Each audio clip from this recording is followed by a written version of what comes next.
ndugu zangu, wallahi lau mtatazama namna adhabu hizi za wazinifu zinatopita, waweza ukaogopa. Lakini pili, ikiwa Allah subhanahu wa ta'ala hajakusimamishia haddi ya adhabu ya uzinifu duniani, pakawa muktadha umepita kwamba haikuwezekana kusimamishwa haddi, cha kwanza watakiana ufanye toba mapema sana. Kimbilia kufanya toba, kuomba msamaha kwa Allah kwa mapema mno, kabla jua halijabadilika utaratibu wake, kwa sababu mbele ya Allah subhanahu wa ta'ala yatajitami'ul khusumu. Huko kuna hatari zaidi kuliko hapa.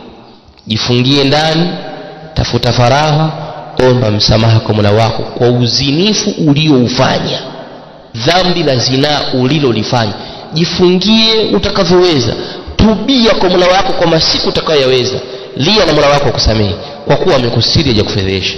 Yauma tubila sarair, iko siku ya kiyama.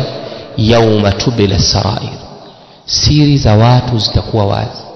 Angalia fedheha itakavyokuwa hii. Fedheha itakuwa huko ndo kubwa zaidi. Yauma tubila sarair, siku ambapo zitakapokuwa wazi siri.